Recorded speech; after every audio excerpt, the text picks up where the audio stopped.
Graça e paz, queridos. Pastor Alexandre aqui.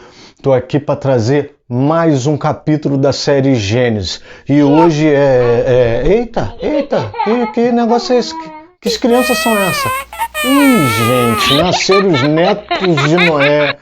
Meu Deus, olha só. Vai passar a vinheta, curte, compartilha, vamos espalhar a palavra de Deus. E logo depois da vinheta, Gênesis 10. Vem comigo que eu vou te explicar.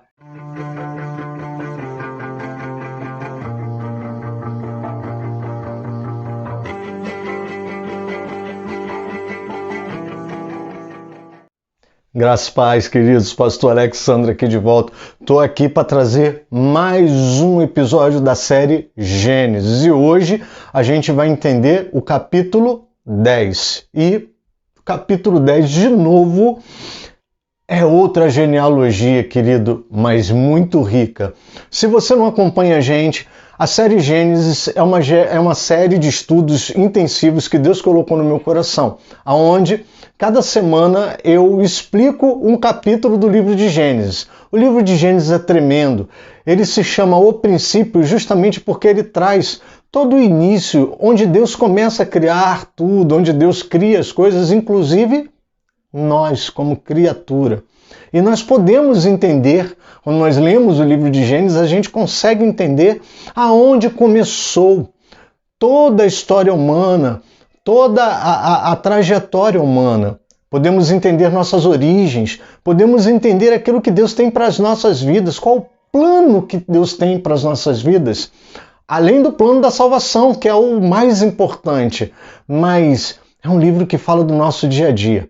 Então, se você não nos acompanha, olha só, dá um pause aqui, vai lá, assiste a série Gênesis, lê. Eu estou no capítulo 10, então você vai ter que ler do 1 ao 10 para poder entender cada episódio.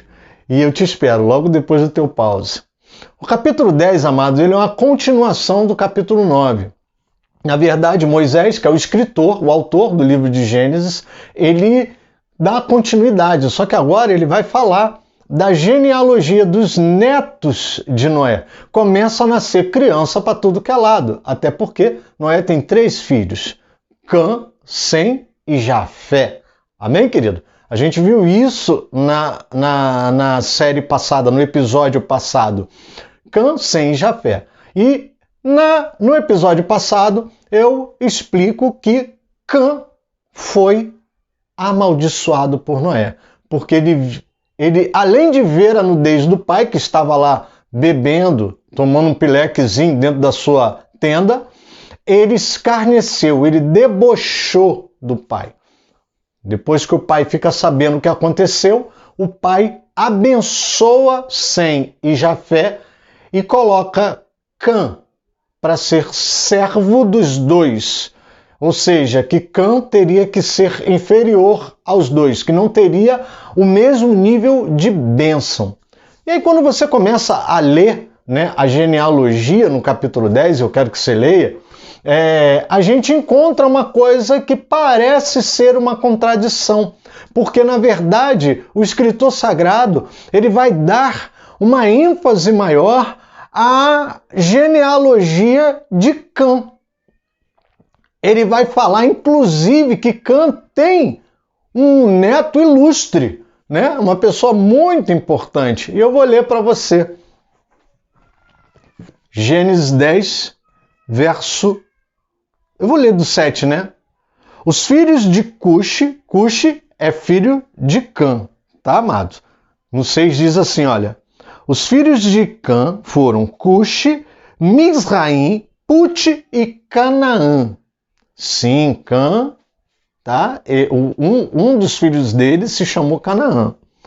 Verso 7. Os filhos de Cuxi foram Sebá, Avilá, Sabitá, Raamá, Sabtecá. Os filhos de Raamá, Sabá e Dedã. Cuxi gerou Nimrod, que começou a ser poderoso na terra. Foi valente caçador diante do Senhor. Daí dir-se, como Nimrod, poderoso caçador diante do Senhor. O princípio do seu reino foi Babel, Ereque, Acade, Calné, na terra de Siná. Daquela terra ele foi para a Síria e edificou Nínive, Rebote-Ir e Calá. Bom, amado, onde é que está a contradição aqui? No episódio passado eu disse que Cã havia sido amaldiçoado por Noé. E agora, o neto mais ilustre da genealogia, Nimrod, ou Nimrod, como você quiser chamar, ele é um neto de Cã, ele é filho de Cush. Amado, o cara é caçador, o cara é poderoso diante de Deus. Mas deixa eu te explicar uma coisa. Por que Moisés deu tanta ênfase a esse tal de Nimrod? Eu vou te explicar. Essa genealogia do capítulo 10, amado, ela pode parecer inútil, mas Moisés está dizendo quem são os filhos de Noé, os filhos dos filhos de Noé e os filhos dos filhos dos filhos de Noé. Ele vai dar ideia de genealogia, porque na verdade Moisés quer chegar em Nimrod. Nimrod, ele foi um cara poderoso, ele foi um cara evidente, ele era um cara empreendedor. Quando fala ali que ele é poderoso na terra, porque ele começou a empreender cidades. Provavelmente pelas habilidades de caçador que ele tinha. Na verdade, essa habilidade aí não é tão somente um caçador que vai ali pegar uma rolinha, uma galinha da Angola, não. Ele era caçador, significa que ele era um desbravador. Ele ia para o mato para caçar e ele desbravava.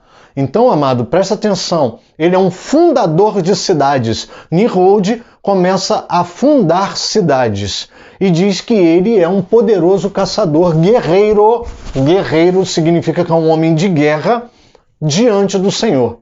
Só que eu quero te explicar uma coisa. Esse diante do Senhor, o verbo no original, não é diante de estar diante, prostrado, em adoração, na presença, concomitante à vontade de Deus. Não. Opositor. Nimrod foi um opositor de Deus. Tanto prova, querido, que ele vai fundar duas cidades importantíssimas na história de Israel.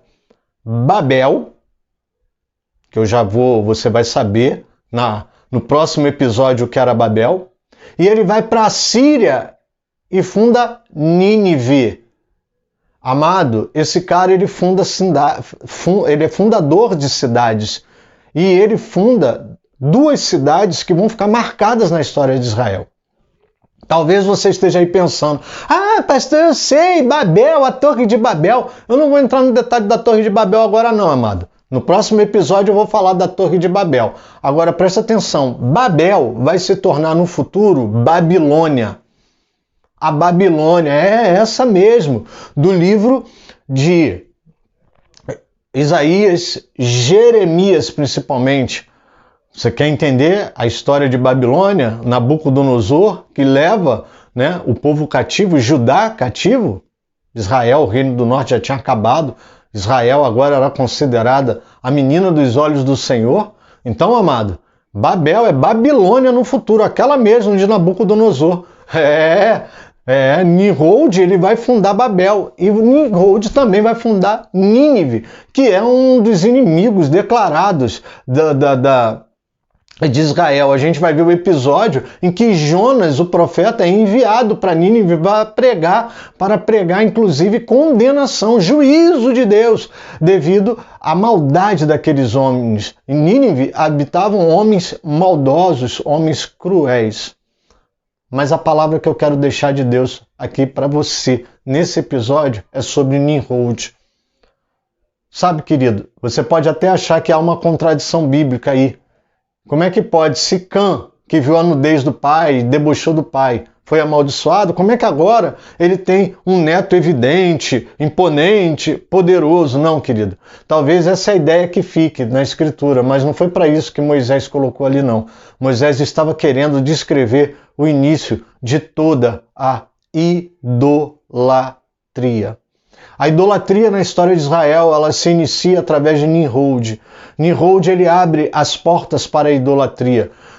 É claro que a gente sabe de relatos históricos de alguns cultos pagãos, algumas atividades de paganismo, de adoração, de busca de deuses estranhos já antes, mas isso de forma muito isolada. Nimrod, na linhagem do povo, de Israel, do povo que Deus havia criado, no caso aí de Noé, Nimrod é aquele cara que vai inaugurar. E eu vou depois explicar isso com muita calma para você. Deixa a gente falar da Torre de Babel para você entender melhor. Mas Nimrod vai ser um dos deuses adorados na história bíblica. Baal, inclusive, aponta para Nimrod. O Ra, deus sol do Egito, é Nimrod. Ou seja, Nimrod acaba se tornando, por sua evidência, por ser um guerreiro poderoso, ele acaba sendo beatificado, como a gente diria aí com a linguagem da Igreja Católica Apostólica Romana. Ele foi beatificado, ou seja, a mulher dele, ela, que é a deusa Lua, que vai dar origem a Diana, ela cria todo esse enredo ao redor de Nimrod. Ele recebia adoração porque ele era um desbravador, ele era poderoso, ele era conquistador, ele era empreendedor. Ele funda 2 cidades que vão ser uma pedra no sapato de Israel. Nimrod, amado, ele não era um guerreiro na presença de Deus, ele era um guerreiro opositor a Deus. E o que eu quero falar com isso é o seguinte: eu não estou vendo nada na história de Cã que venha trazer orgulho.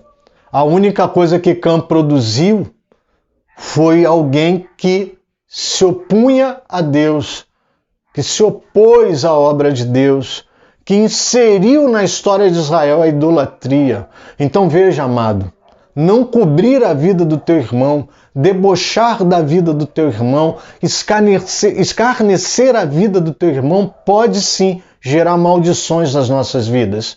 E quando as nossas vidas são ou contêm maldições, elas geram abrolhos, espinhos. Lembra de Gênesis capítulo 2, capítulo 3, mais preciso, quando o homem cai? Deus fala, olha, agora a terra produzirá abrolhos e espinhos. Maldita é a terra por tua causa. O pecado, ele traz maldição, querido. O pecado traz maldição. Quando Cã vai lá ver a nudez de Noé, não cobre a vida do pai e escarnece, ele peca. E por isso que Noé lança sobre ele uma palavra de maldição, onde ele vai ser inferior aos irmãos. Talvez lendo o capítulo 10 você ache que Cã ficou em evidência mais do que os irmãos. Não, querido, não ficou não. Se você olhar as cidades dos irmãos de Cã, foram cidades que elas entram na história de Israel e ficam, mas as cidades que vêm da genealogia de Cã são cidades que vão prejudicar profundamente Israel. Cã trouxe consigo o peso do seu pecado, porque o salário do pecado é a morte. Então, querido, eu quero deixar para você essa palavra, que em nome de Jesus, nunca deixe que palavras de maldição entrem na sua vida. Nunca se deixe ser amaldiçoado pelas suas atitudes. Nunca se coloque numa situação desfavorável para que você receba peso algum de pecado sobre a sua vida. Porque talvez a sua produção, a sua genealogia, o fruto daquilo que você produz venha gerar muitos problemas, como Cã gerou. Ele gerou Nimrod. E Nimrod é nada mais, nada menos do que o pivô de toda idolatria inserida na história de Israel. Amém, querido? Fica com essa palavra, que Deus te abençoe. Ó, não esquece não, curte, compartilha, vamos espalhar a palavra de Deus e que você possa ter uma semana de vitória, de bênção, tirando da sua vida toda palavra de maldição. Amém, querido?